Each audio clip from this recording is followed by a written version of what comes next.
Once upon a time, was it outside or inside, there was an old legend.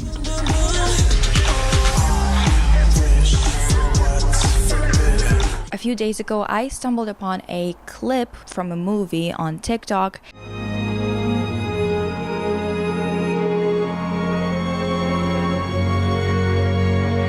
It had striking visuals. A woman in a white dress backing away from a wall that started to leak blood. I immediately looked at the comments to see where the clip was from and saw that it was from a movie of an opera, Duke Bluebeard's Castle. I've known about Bluebeard, of course. It's a fairy tale. It was published in 1697, but the tale itself has been around forever. I want to underline this because a lot of people are surprised that there are references to Bluebeard in Shakespeare, for example. It's actually a lot older than its published date. It's an old fairy tale that I have to introduce properly to you because the opera in question takes a lot from it, but differs quite a bit as well. In the most famous version of the story, Bluebeard is a nobleman who has been married 6 times, each wife disappearing under mysterious circumstances. He is quite a suspicious character to everyone who knows him. He decides to get married again and chooses a family with a few daughters to pick a wife from. The family is not particularly happy with his interest in their daughters, but one of them decides to marry him anyway and goes with him to his luxurious castle. Bluebeard announces that he must leave to take care of business and gives castle keys to his wife while saying that she can have anybody over, have fun, open any door except for one door in an underground chamber that is strictly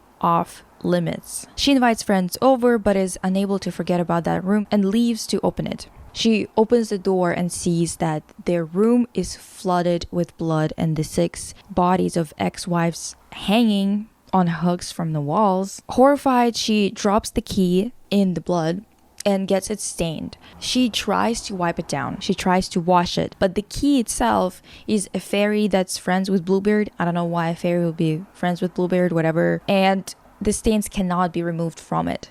Bluebeard unexpectedly returns and finds the bloody key. He threatens to kill her and she asks for one last prayer. Then, as Bluebeard is about to kill her, the wife's brothers arrive and kill him instead. The wife inherits his fortune and castle and has his 6 dead wives laid to rest. She uses the fortune to have her siblings married, then remarries herself. This is the most famous version of this story. However, it has inspired many, and I mean many, rewrites and adaptations. Some of them are explorations of themes in it without massive changes. Some are rewrites that are motivated by misogyny, like this guy, Anatoly France, who decided to rewrite the story to paint Bluebeard as a good guy and blame the wives for everything. And listen, it's not just a one-off, okay?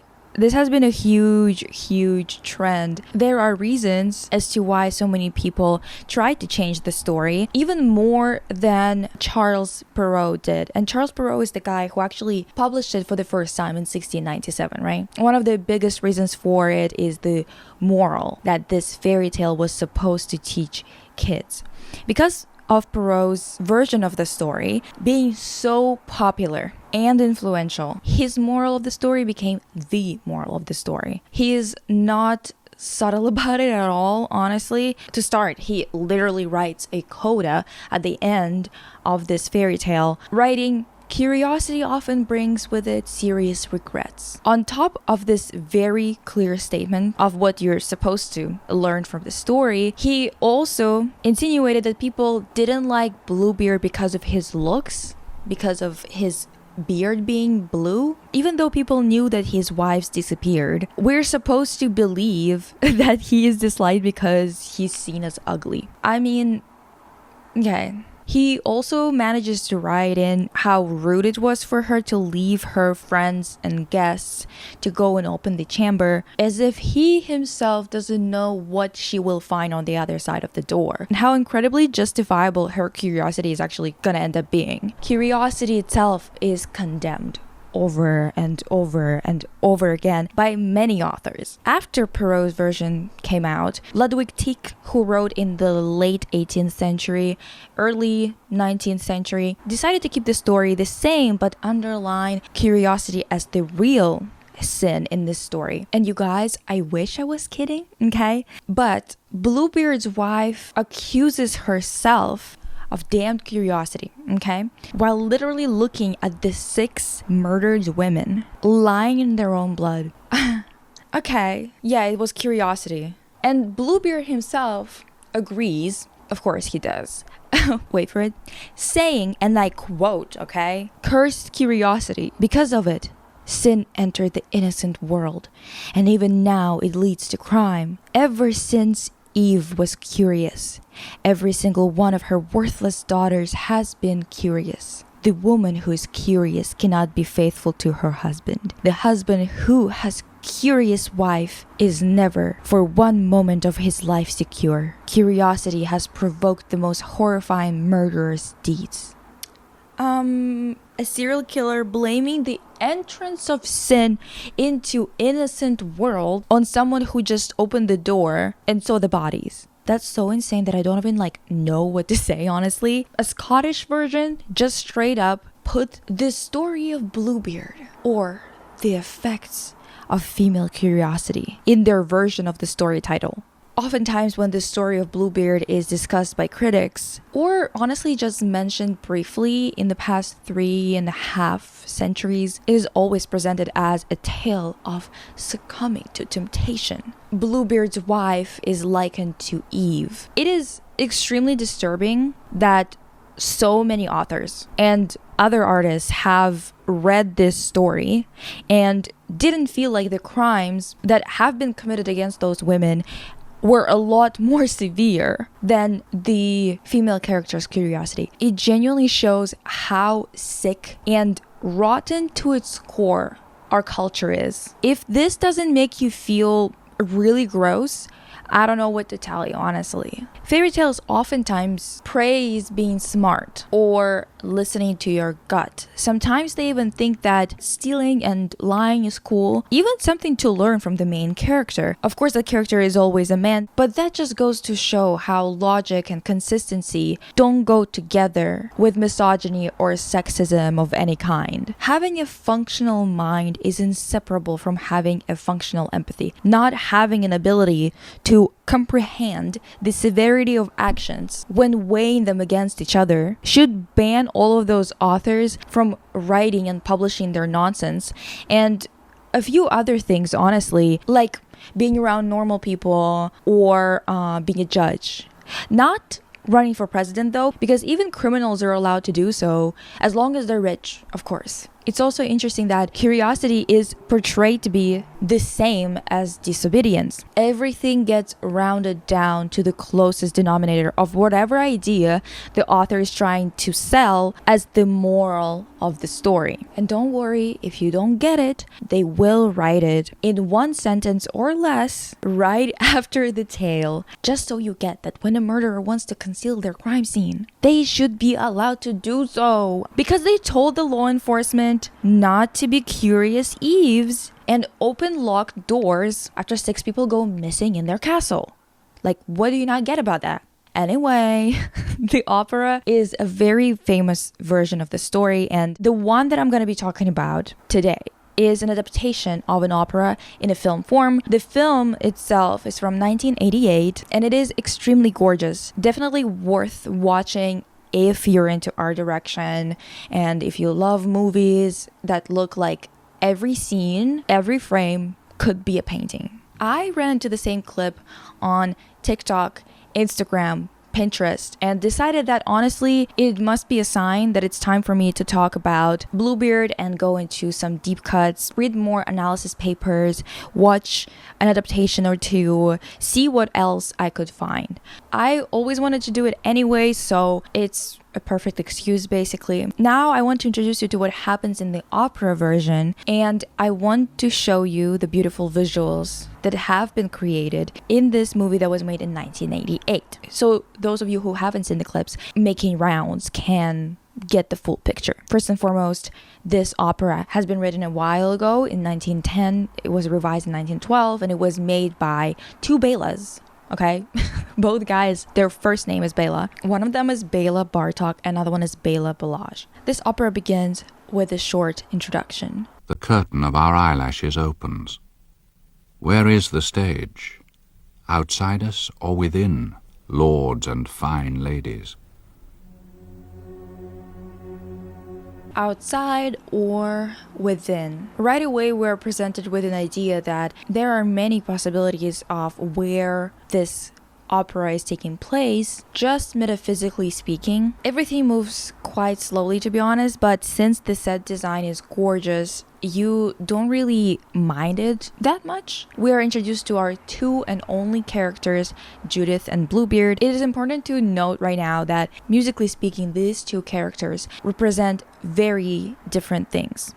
Bluebeard is oftentimes accompanied by music that is built around F sharp or in that tonality, while Judith is represented by the tonality of C. This interval between the two is a tritone. If you look at this chromatic circle right here, you can see that F directly opposes C. The combination of these two notes, let's call it notes just for the sake of simplicity here, they are just far enough apart, which is literally just opposing, to create a weird feeling in anyone who's listening. It's dissonant, it's a bit eerie. This combination is oftentimes referred to as Diabolus in Musica or the devil in music. From the get-go, the castle is dark, and through the door that both Bluebeard and Judith enter the castle, the light shines in, and Judith is standing in the doorway in her light white dress, while Bluebeard is wearing a dark suit and standing in the darkness. In both the visuals and the score, these two characters oppose each other from the very beginning. Bluebeard keeps saying that Judith came from her father's castle that is very bright, and he keeps asking her, are you sure that you want to come live here? Are you sure that you like it here? It is quite dark, it is gloomy, whatever. Bluebeard mentions that her entire family are not happy about this union. She basically left her betrothed, she left her mother, brother, father, her entire family. No one is happy about her decision, but she says that she is still coming. She's resolute to stay with this man, and honestly, God knows what for. She tells him that she is so sure about staying here that she will stay at the doorstep if he kicks her out. It's nonsense. Judith definitely doesn't fit in this new environment. She keeps asking about the darkness and why the walls are weird and wet, yet she still doesn't want to go. She also mentions that everything fades into nothing here. Even the rumors get lost here. And Beard Boy's like, you heard the rumors? That's where I'm just already not seeing why she would stick around just based on that reaction alone. Honestly, clearly the rumors have some truth to it if he's this jumpy, you know? As soon as they enter, she becomes quite hectic. She runs around saying that she will dry the stones of the castle, and then she sees all the closed doors and demands to see what's inside. Bluebeard refuses to open the doors. The castle is repeatedly alluded to being alive, weeping and sighing. Bluebeard keeps on asking if Judith is afraid. This is a thing throughout the entire movie. He keeps asking her, are you afraid? Are you afraid? Are you afraid? She asks for keys and basically gets them through kind of seducing him, but not quite. It was really awkward and weird. I really don't know what's going on here. This is where everything becomes confusing, even visually speaking, okay? Judith enters the first room, and it is a white room with white tiles. This is the exact moment that went viral everywhere. Judith sees the castle bleed through the tiles on the wall. Then for some reason the blood disappears, and then it appears again. It stains her dress, and then when she leaves the room, it's gone again. He asks her if she's afraid after seeing that, and she says, no, I'm not. What in the Twilight hell is going on here? Every goddamn vampire movie or show is basically like a variation of Bluebeard, eh? Anyway, she leaves the room with the red belt,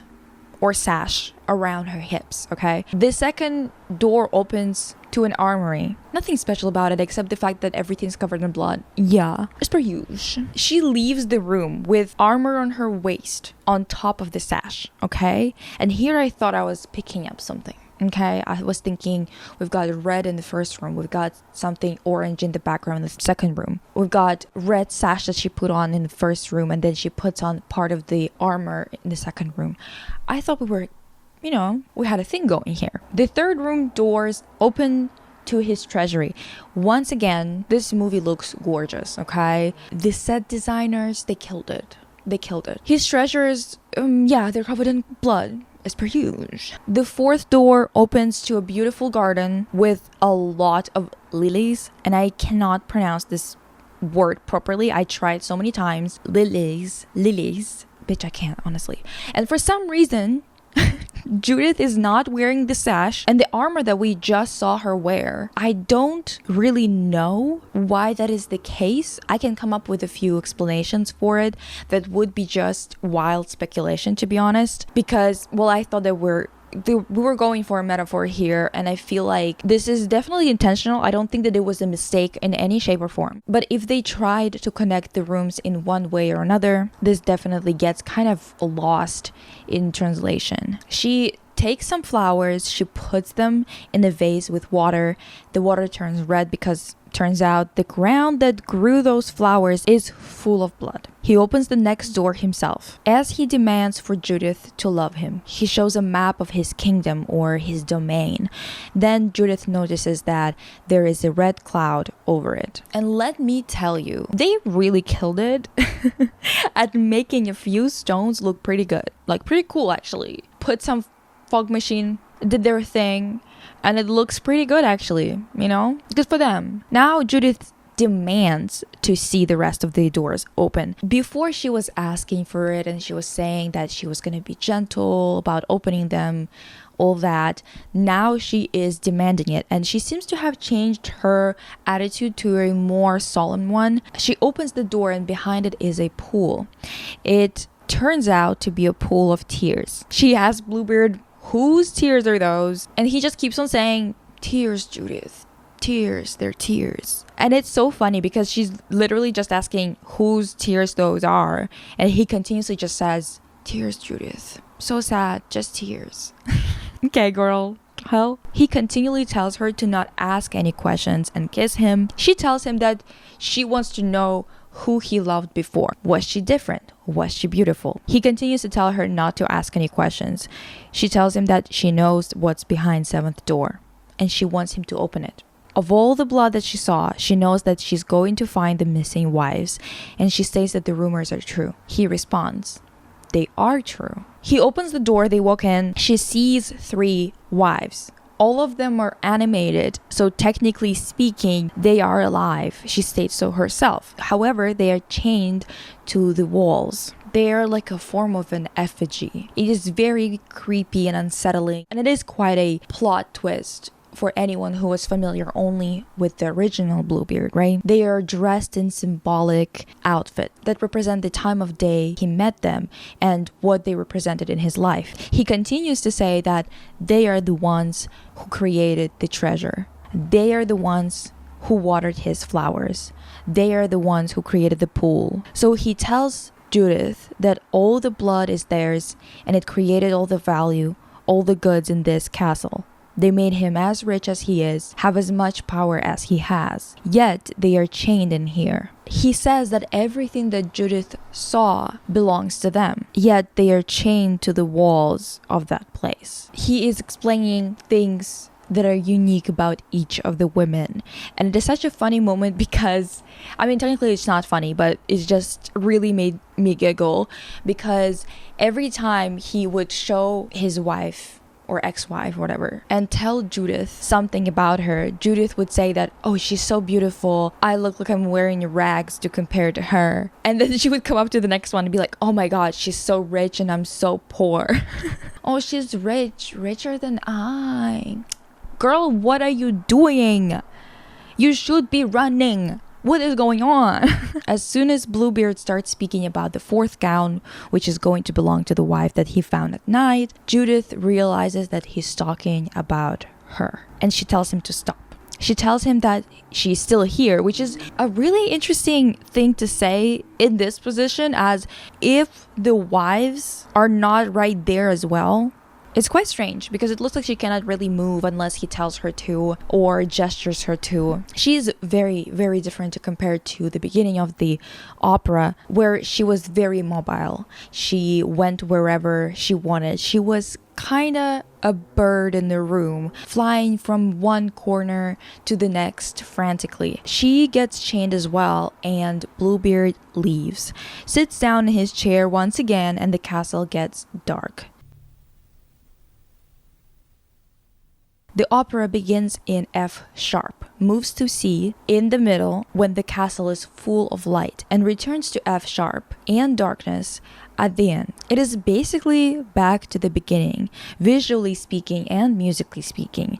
It is as if nothing has happened. In this movie, they zoom in on his face the same way as it was in the very, very beginning. So we are definitely in a very cyclical narrative. I've been trying to figure out a concrete way to describe how this ending changes the original story. I was also trying to incorporate this common reading of this opera that states that the castle is a metaphor for Bluebeard's soul. The beginning would suggest that this is a correct reading. A few of their lines in the dialogue would suggest that as well, because they continuously say that the castle is alive, as I've said, and this narrative might be going on inside of his mind instead of outside of the mind. To me, this reading doesn't quite work. If Judith is inside his castle and the castle is his soul, she is supposed to be a part of his psyche. Whether she is just a reflection of a real person that he knows or a part of him, she's supposed to be a part of his psyche.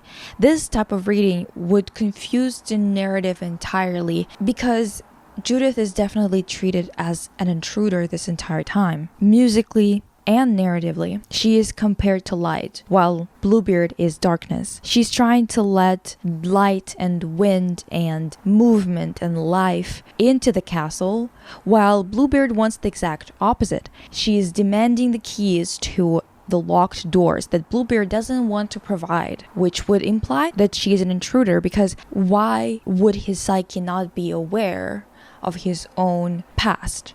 Because the rooms and what's inside of them is treated more like his past lives, especially the last door with the wives that he had previously. That exploration suggests that she is a separate entity, someone who has agency and personhood, not a fraction of someone else's mind. At the end of the day, this reading also entirely omits the end of the story. Trying to make Bluebeard marginally more likable isn't going to negate the ending, where we find his previous wives captured and chained. It also makes this metaphor clumsy in a way that tries to suggest that if this is his psyche or his soul, these women are trapped in it.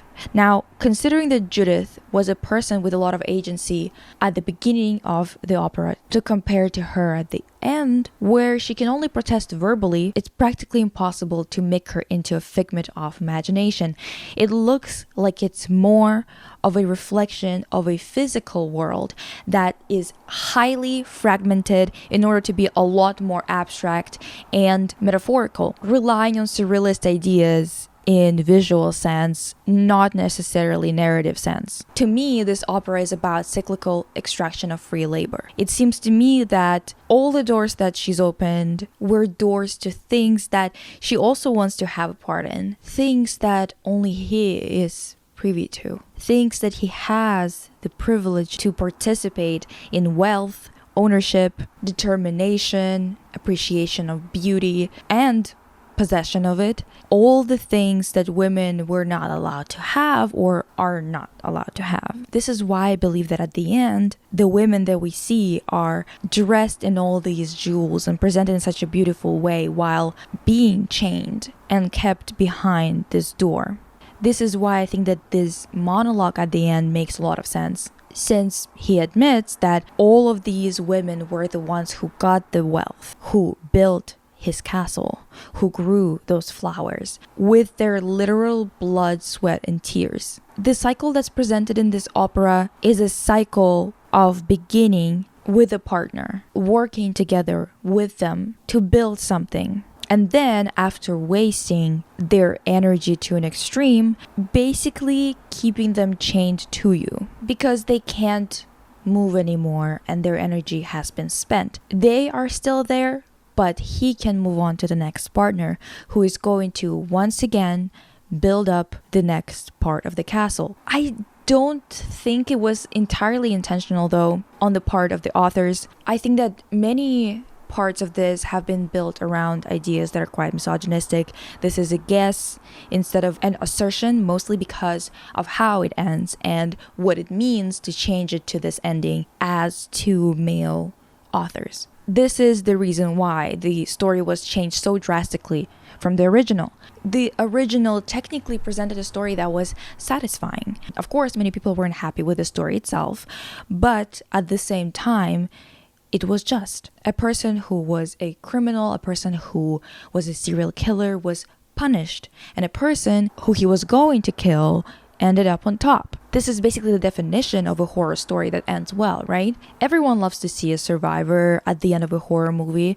Of course, some people don't, but I'm just talking about this generally, okay? Changing the end this much cannot be anything but intentional. It also can't be said that this ending is not punishment or torture. Someone might say, well, she found them. They're alive. They're dressed in very expensive jewels. They're adored for their beauty. Why would it be the same as finding a bunch of bodies, right? And I guess to a certain extent, those people are right. It's better than finding all of them dead. However, I don't think it's better by much. And it definitely cannot be read in any way that doesn't suggest that Bluebeard is doing something, well, bad. He's shown to be more sympathetic in a way, just subliminally, because he warns her about the dangers of actually opening those doors. He is going through this journey with her. He's there witnessing her finding out all these things about him. It is definitely a different image than the original Bluebeard. However, it is maybe more sinister in realistic terms, in the terms of people who actually do get tricked into wasting their entire lives. Their love and support, effort. He didn't just take their lives, he took it by extracting life and labor from them. All the labor that could afford him all these luxuries. If you want to have a bunch of money or a bunch of power that is more than one person can achieve ethically, those things will always come from abuse. It will always come from stealing. This is a little bit like bourgeois and proletariat kind of shtick as well. Judith herself is not shown to be growing his wealth or the flowers or building the castle or expanding the land. Those three other women did that part. She seems to be playing some other part in this whole thing because clearly he hasn't said that Judith contributed in the same way as the other women have. At the same time, she's still part of this full picture. She completes the 24-hour cycle. There is a dawn, midday, twilight, night. So she is a part of his like grand plan, but it's not quite clear what she was supposed to represent 100%. He does say that she is the most beautiful, but that doesn't really do much here. It seems like those guys, those Bélas, have maybe accidentally shown their own anxieties when it comes to being challenged as the male half of the population in terms of trying to explain why you have all this shit that no one else can have. It was a time of many changes in Europe. Politically speaking, a lot of class struggle was being addressed. And I'm sure when you're agreeing with the politics that state the importance of the means of production being with the people, belonging to the people, you're going to have a hard time explaining why that doesn't include a whole half of the population, don't you think? How are you going to explain why you're going against the theory that you support, specifically when it comes to people whose identities you do not share? So why change the ending? Why present Bluebeard in an even more sympathetic light if fairy tales like this, with the main character surviving an attack, has always been twisted into a moral about the danger of curiosity anyway? Why an act like opening a door is treated like a crime? Let me present you with a passage from Bluebeard's Legacy, one of the texts that I'm going to link in the description because there's going to be many.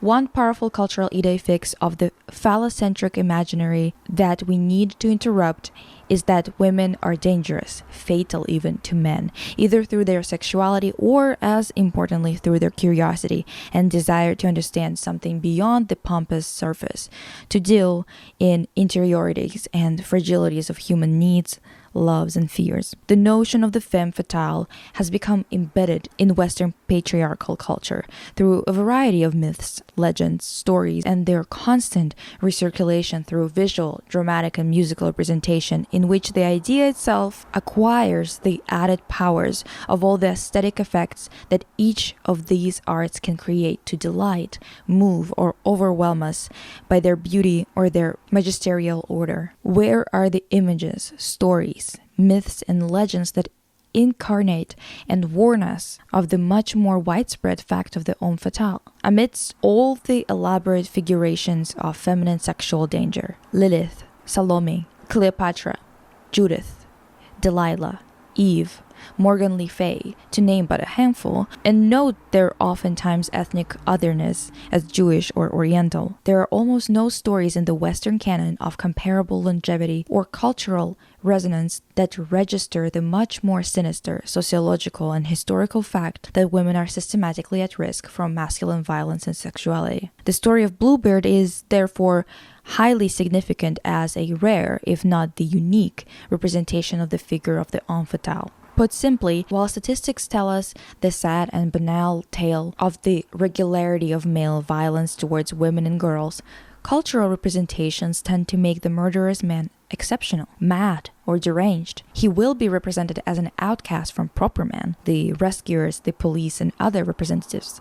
He will be othered by pathology, feminization, and by his apparently incomplete accession to proper masculinity. He will be shown as damaged, a victim of circumstance, history, or, of course, a woman. The fatality of women thus often returns in disguise as the ultimate cause or source for the derangement that produces the abhorrent homme fatale. Just think about some famous examples of an homme fatale in media or culture, like the Tooth Fairy from Red Dragon, Joe from You, Normal Bates from Psycho. There's so many whose crimes stem from the women in their lives or their secret identification with the feminine. The responsibility is always moved somewhere else, eh? Anyway, this Bluebeard adaptation is visually beautiful and available to watch for free on YouTube. I will link it in the description. There's also a fun banger by Le Seraphim called Eve, Psyche, and the Bluebeard's Wife that you might enjoy, that I'm gonna link as well. It's like a club banger.